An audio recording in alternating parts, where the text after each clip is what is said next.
Hello everybody and welcome to another episode of Box Office Talk. This is the show where I break down what happened at the box office, see if my predictions for the top 5 are correct, then make predictions for next week's top 5. So let's get right on into it. Last week I predicted that number 1 would be Ready Player One, number 2 would be Acrimony, number 3 would be Pacific Rim Uprising, number 4 would be Black Panther, and number 5 would be I Can Only Imagine.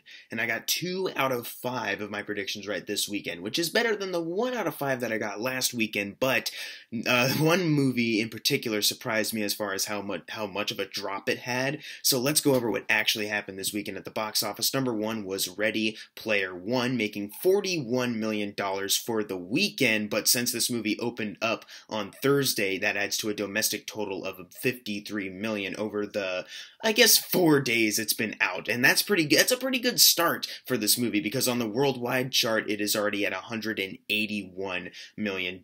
So, and then looking at the budget of $175 million, it needs to get to around $350 to be considered a success. Having this big of an opening isn't that bad at all. Like, it's definitely not like huge or anything, not like Black Panther numbers or anything, but this is still a pretty solid opening, especially considering Spielberg's last attempt at blockbuster filmmaking, the BFG, didn't do so well. So I'm happy that this movie is at least attracting more of an audience, but of course that could be because of the book and a lot more, I guess, positive reception than the BFG, whereas the BFG was a little bit more just mixed to decent, while this one is more decent to amazing. So let's move right along to number 2, which is Tyler Perry's Acrimony, making $17 million this weekend on a budget of $20 million. It needs to get to $40 million to be considered a success, and it's like $23 million like away from doing that, and I'm thinking it'll easily get there at this point. Like, the budget's low, it made a solid splash this weekend against Ready Player One, so I'm thinking this is going to be another great hit for Tyler Perry, up there with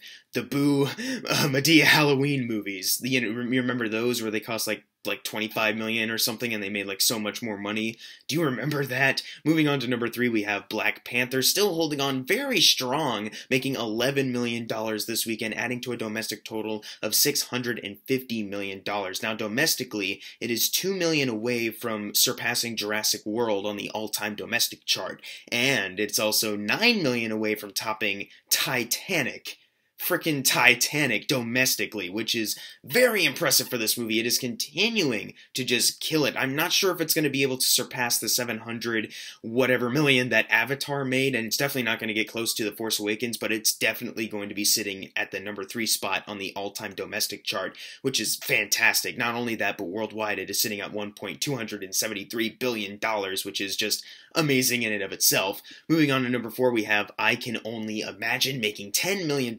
Still, this faith-based movie still holding on very strong in the top 5, adding to a domestic total of $55 million. It's definitely more than doubled and tripled and quadrupled its $7 million budget, so I don't really need to talk about it that much. It's a success, like most faith-based films that come out around the springtime are. So let's move along to my most surprising this weekend, which was number 5, being Pacific Rim Uprising. This movie opened with number 1 last weekend, and it's already dropped to number 5. And the first weekend, it made like around $28 million, like somewhere around that, and now it's already dropped to $9 million, adding to a domestic total of $45 million. Now, worldwide, it is sitting at 231, and if you look at the $150 million budget, it only needs about $69 million more to surpass the doubling point, but still, the fact that it had that big of a drop domestically and that it's not making as much money as the first Pacific Rim domestically, and not even that movie was that strong in the US,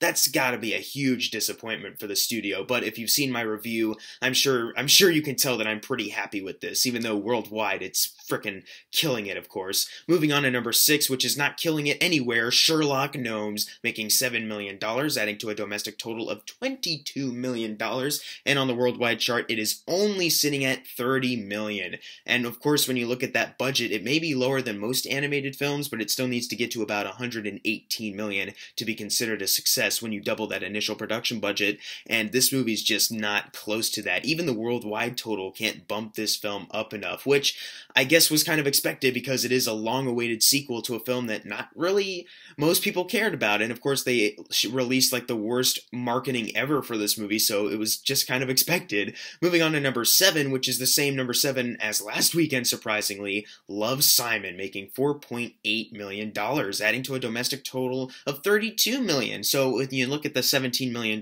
budget, it only needs about $2 million more to be considered a success, and it's like almost there already. And so congratulations, Love, Simon. I think you can officially say that it's a success at this point. It may not be like huge numbers that maybe they were expecting, but at least they didn't like completely lose money on this thing, you know what I'm saying? Moving on to number 8, we have Tomb Raider, which is very close to Love, Simon, making $4.7 million, adding to a domestic total of $50 million, and on the worldwide chart it is sitting at $245 million. I've already covered how this movie's already doubled its production budget, and they could make a sequel if they wanted to. They haven't announced anything yet, but this film definitely ends off in a way where they could make another one, so it's just a big waiting game between us and the studio on if they're going to announce a sequel or not. Moving on to number 9, which is A Wrinkle in Time, making $4.6 million, which is once again very close to the number 7 and number 8 numbers, adding to a domestic total of $83 million.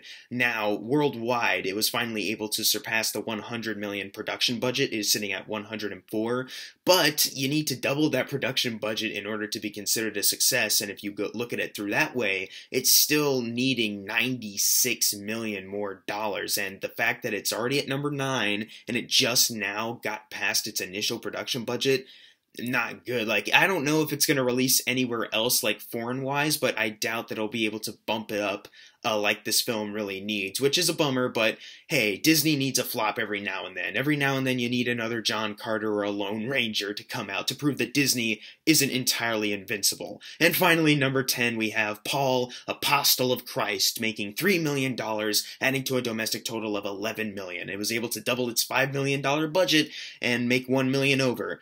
I still don't know what the movie's about, but good on you. Now it's time for the fun part, the predictions for next week's top 5, and this will be interesting. I'm going to predict, it might be slim, but I'm going to predict that number 1 is A Quiet Place. And then number 2, I think it's going to be really close, but Ready Player One. Number 3, once again, very close, at least with number 4, Blockers. And then my number 4 prediction will be Acrimony. And then closing it out, number 5, Black Panther. But what are your predictions for next week's top 5? Leave it in the comments below. And if you got your predictions right for this week, you're going to get a shout out right now. Unless you didn't get it right, then I'm sorry. And as always, thank you guys for watching. Make sure to subscribe. I'm Jackson Fulcher. See you guys next time.